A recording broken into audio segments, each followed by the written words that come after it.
Okay, I can imagine what you're thinking.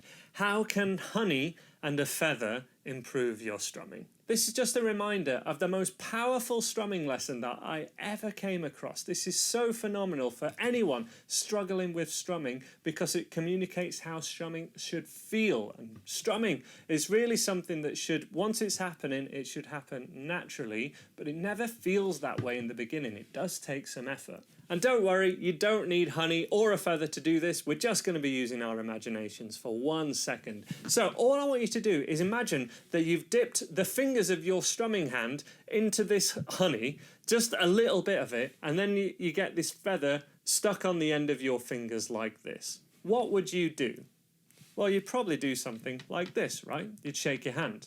And how that feels is just a slightly exaggerated version of how it should feel when you're strumming correctly. Now, what happens when we hold a pick between our fingers is instantly our forearm tenses. And if you just do this now, you'll probably feel that tension all throughout your forearm and going up your upper arm. And we don't want that tension, but we do have to hold a pick. So you have to train yourself for strumming a guitar to feel more like this rather than kind of, any tension in that forearm. And with just a little bit of thought, we can do exactly that. But until you know what it should feel like, it can be very frustrating. So let's have a go at this together. I want you to hold a pick because I highly recommend that if you're not used to using a pick yet, please get used to using a pick. It's the best way to start with strumming and get the best sound most of the time for pop songs, for steel string acoustic guitar stuff. But we're going to hold the pick between our thumb and first finger or between your thumb and two fingers. This is fine in the beginning, but we want to work towards holding it between two.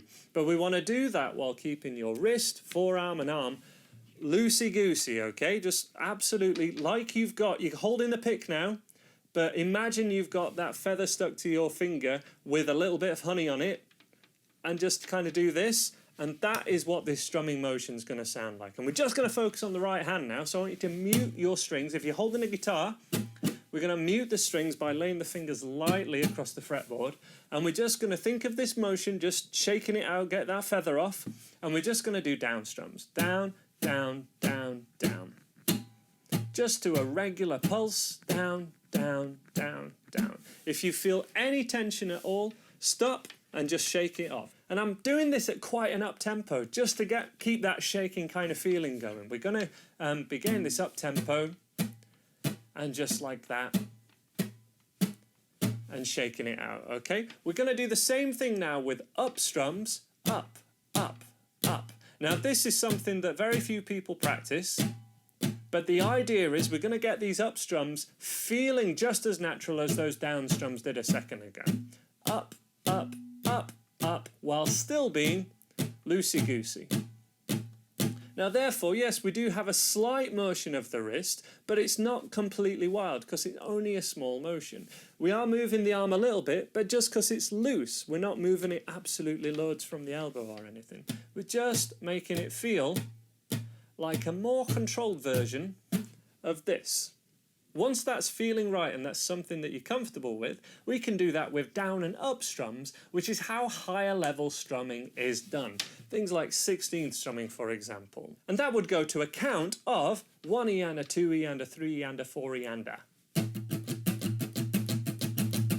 But that count is completely counterintuitive unless we can get this feeling right and make sure this is something that you can do for at least a couple of minutes, because it should feel, again, like you're just shaking it out, but just a little bit more controlled than that because we're holding the pick. But don't tighten that forearm, keep it loosey-goosey, okay? So this is the final thing we're going to go for in this video. I just want us to do this 16th strumming together, and then I'll leave a couple of other examples on the screen which I think will be really beneficial for you. But mute those strings, and then we're going to go for 1E and a 2E and a 3E and a 4E and a, being nice and shallow with the pick. Just catch them, don't be too deep with the pick in the strings, keep it shallow.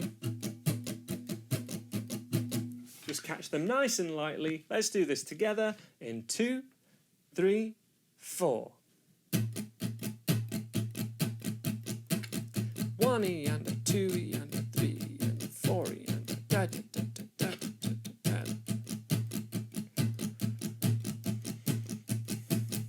That is a perfect little strumming warm-up. And we're making it feel like we're just shaking that feather off our finger, but we're keeping the control of having the pick in our fingers. If the pick's flying all over the place, you know this is something that you want to practice, because we've got to keep hold of that pick, but have no tension in the arm. It's a tricky thing to do.